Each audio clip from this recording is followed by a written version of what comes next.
தமிழ் சுருக்கெழுத்து உயர்வேகம் நிமிடத்திற்கு 120 வார்த்தைகள். Trial dictation. 30 seconds left.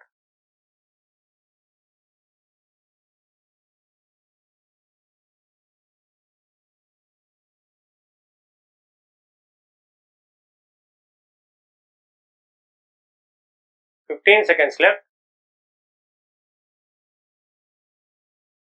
10 seconds left. 5 seconds left. Begin. சட்டமன்ற பேரவையில் வரவு செலவு திட்ட பொது விவாதத்தில் உறுப்பினர் ஆற்றிய உரை வருமாறு. மாண்புமிகு பேரவை தலைவர் அவர்களே, இந்த மாமன்றத்திலே முன்மொழியப்பட்டுள்ள நிதிநிலை அறிக்கை நம்பிக்கையை விதைக்கிற அறிக்கை என அனைத்து பத்திரிகைகளும் பாராட்டியுள்ளன. அதற்காக இந்த அரசை முதற்கண் பாராட்ட விரும்புகிறேன். இது தொடர்பான எனது கருத்துக்களை இந்த மன்றத்திலே பதிவு செய்வதில் பெருமகிழ்ச்சி அடைகிறேன். முதற்கட்டமாக மகளிர் உரிமை தொகை குறித்து பலரும் இங்கே பேசினார்கள். இந்த திட்டத்தின் பெயரையே உதவி தொகை என இல்லாமல் உரிமை தொகை என்று வைத்திருப்பதற்காக நான் மாண்புமிகு முதலமைச்சர் அவர்களை பாராட்ட விரும்புகிறேன். இது எப்படி உள்ளதென்றால், பசியோடு உள்ளவரை வீட்டுக்குள் அழைத்து உபசரித்து பசியார வைப்பது போல் உள்ளதால் மிக விரைவில் பிற மாநிலங்களும் இந்த திட்டத்தை பின்பற்றக்கூடிய நிலை ஏற்படும் என்று சொல்லிக்கொள்ள ஆசைப்படுகிறேன். அடுத்தபடியாக தமிழ்நாட்டின் பண்பாட்டு அடையாளங்களை மீட்டெடுக்கும் முயற்சிகளுக்கு எங்களது கட்சியின் முழு ஒத்துழைப்பை வழங்குகிறோம் என்பதை இந்த நேரத்தில் பதிவு செய்வதில் மகிழ்ச்சி அடைகிறேன். அதன் அங்கமாக சோழர் கால அருங்காட்சியகம் அமைக்கும் அரசுக்கு எனது பாராட்டுகளை தெரிவித்து அதை எங்களது தஞ்சை மாவட்டத்திலேயே அமைக்க வேண்டும் என்று கேட்டுக்கொள்ள கடமைப்பட்டுள்ளேன். மூன்றாவதாக இந்த நேரத்தில் இன்னொன்றையும் நினைவுபடுத்துவது எனது கடமை என நான் கருதுகின்றேன். அதாவது, தமிழ் இலக்கியத்தில் பௌத்த மற்றும் சமண காப்பியங்களுக்கு உள்ள பங்கை வெளிப்படுத்த மாமன்ற உறுப்பினர்கள் ஆதரவு தர வேண்டும்.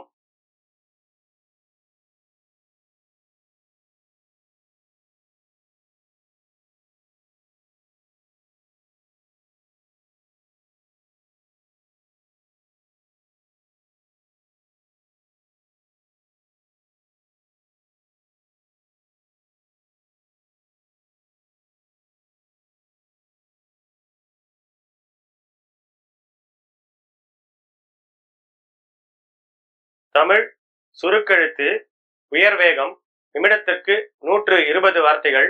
இரண்டாம் தாள். Code number of question paper 895. படிக்கப்பட்டதை சுருக்கெழுத்தில் எழுதிக் கொள்ள வேண்டும். அதன் விரிவெழுத்து வடிவத்தின் அளவில் 1/3 பங்கிற்கு மிகாமல் அயர்கூற்றில் கடந்த கால வினை சொல்லாக்கத்தில் சுருக்கி அளிக்க வேண்டும். சுருக்கி அளிக்கப்பட்ட விடையில் உள்ள வார்த்தைகளை எண்ணி விடையின் கடைசியில் குறிக்க வேண்டும். சுருக்கெழுத்து திறனுக்காக 5 மதிப்பெண்கள் ஒதுக்கப்பட்டுள்ளன. விரிவெழுத்தில் எழுதும்போது கையெழுத்து தெளிவாக இருப்பதுடன் வரிகளுக்கிடையே உரிய இடைவெளி இருக்க வேண்டும். Be ready. 30 seconds left.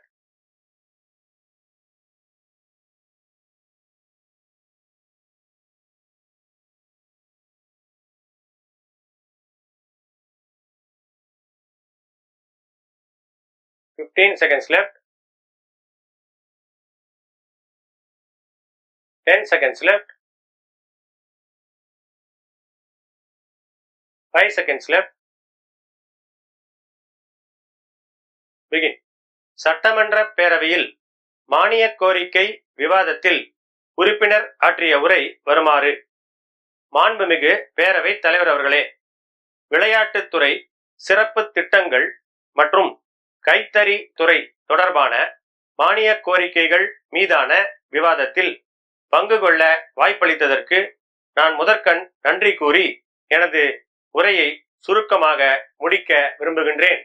நான் மதுரை மாநகரைச் சேர்ந்த உறுப்பினர் என்பதை நீங்கள் நன்கு அறிவீர்கள். எனவே முதற்கட்டமாக சிறப்பு திட்ட செயலாக்கத்துறை மூலமாக ஓரிரு முக்கிய திட்டங்களை நிறைவேற்ற வேண்டுமென்று கேட்டுக்கொள்ள கடமைப்பட்டுள்ளேன். அதாவது, மதுரை மாநகரத்தில் உள்ள போக்குவரத்து நெரிசலை போக்க மெட்ரோ ரயில் திட்டத்தை உருவாக்க வேண்டுமென்று கேட்டுக்கொள்ள ஆசைப்படுகிறேன். அடுத்து, மதுரையில் தகவல் தொழில்நுட்ப பூங்கா அமைக்க தேர்ந்தெடுக்கப்பட்ட இடம் என்பது 20 ஆண்டுகளுக்கு முன்னரே உழவர் சந்தை அமைப்பதற்காக ஒதுக்கப்பட்ட இடம் என்பதனை அரசின் கவனத்திற்கு கொண்டு வர கடமைப்பட்டுள்ளேன். எனவே நகருக்கு சற்று வெளியில் புதிய இடத்தில் தொழில்நுட்ப பூங்கா அமைக்க வேண்டுமென்று கேட்டுக்கொள்கிறேன். அடுத்து, மகளிருக்கு மாதந்தோறும் 1000 ரூபாய் உரிமை தொகை வழங்கப்படும் என்ற சிறப்பு திட்டத்தை அரசு அறிவித்தது.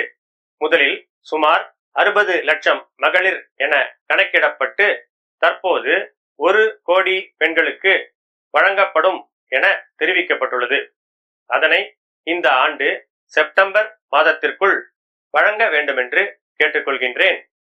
அதேபோல இந்த துறையின் கீழ் நான் முதல்வன் என்ற பெயரிலும் உங்கள் தொகுதியில் முதல்வர் என்ற பெயரிலும் அரசு திட்டங்களை விரைவில் மக்களுக்கு எடுத்துச் செல்லும் 2 திட்டங்கள் புதிதாக துவங்கப்பட்டுள்ளன. இதற்காக நான் இந்த அரசை போற்ற விரும்புகிறேன். இவற்றின் செயல்பாடுகள் குறித்து பதிலுரையில் விளக்குமாறு அமைச்சர் அவர்களை கேட்டுக்கொள்கிறேன். அடுத்தபடியாக, கைத்தறி துறையை பொறுத்தவரை இந்த ஆண்டு பொங்கல் பண்டிகைக்கு ஏழை எளியவர்களுக்கு விலையில்லா வேட்டி சேலை வழங்குவதில் காலதாமதம் ஏற்பட்டுள்ளது என்பதை இந்த மாமன்றத்தின் கவனத்திற்கு கொண்டு வர ஆசைப்படுகிறேன். இதனை தயாரித்து வழங்கும் கைத்தறி சங்கங்களுக்கு அரசின் சார்பாக நூல் தாமதமாக வழங்கப்பட்டதே இதற்கு காரணம் என்பதால் அடுத்த ஆண்டிலாவது தாமதம் இன்றி வழங்க வேண்டும் என கேட்டுக்கொள்கிறேன். அடுத்ததாக, விசைத்தறி நெசவாளர்களுக்கு விலையில்லாமல் வழங்கப்படும் மின்சார அளவை 1000 யூனிட்டுகள் வரை உயர்த்தியதற்கும் புதிய மின் கட்டணத்தில் சலுகை அளித்ததற்கும் இங்கே நான் நன்றி பாராட்ட விரும்புகிறேன். அடுத்ததாக, இளைஞர் நலன் மற்றும் விளையாட்டுத்துறை குறித்து பேச விரும்புகின்றேன். ஒவ்வொரு சட்டமன்ற தொகுதியிலும் சுமார் ரூபாய் 3 கோடி செலவில் சிறு விளையாட்டரங்கம் கட்டித்தரப்படும் என ஆளுநர் அவர்கள் உரையில் கடந்த ஆண்டு அறிவிக்கப்பட்டது. இதுவரை ஒரு தொகுதியில் கூட அத்தகைய அரங்கம் கட்டப்படவில்லை. எனவே அடுத்த ஆண்டிலாவது அனைத்து தொகுதிகளிலும் சிறு விளையாட்டரங்கம் கட்டித்தர வேண்டுமென்று அன்போடு கேட்டுக்கொள்ள ஆசைப்படுகிறேன். விளையாட்டு துறை சார்பாக மற்றொரு வேண்டுகோளையும் முன்வைக்க விரும்புகிறேன். நாம் பிற துறைகளில் முதியோர் ஓய்வூதியம், மாற்றுத்திறனாளிகளுக்கு உதவித்தொகை வழங்குவது பாராட்டத்தக்கது. அதேபோல விளையாட்டு துறை மூலம் கபடி, ஜல்லிக்கட்டு போன்ற கிராமப்புற விளையாட்டுகளில் சிறந்து விளங்கும் 10,000 பேரை தேர்வு செய்து அவர்களுக்கு மாதந்தோறும் 1000 ரூபாய் உதவித்தொகை வழங்க வேண்டுமென்று கோரிக்கை வைக்க விரும்புகிறேன். அதேபோல தற்போது மாவட்டங்களில் விளையாட்டு பயிற்சி ஆசிரியர்கள் குறைவாக இருக்கிறார்கள் என்பதை தெரிவித்துக் கொள்ள விரும்புகிறேன். ஒருவரே பல விளையாட்டுகளுக்கு பயிற்சி அளிக்கும் நிலை பல மாவட்டங்களில் உள்ளது. எனவே ஒவ்வொரு விளையாட்டிற்கும் தனித்தனி ஆசிரியர்களை நியமிக்க வேண்டுமென்று கேட்டு இந்த அளவு பேச வாய்ப்பளித்த தலைவருக்கு நன்றி தெரிவித்து உரையை நிறைவு செய்கின்றேன்.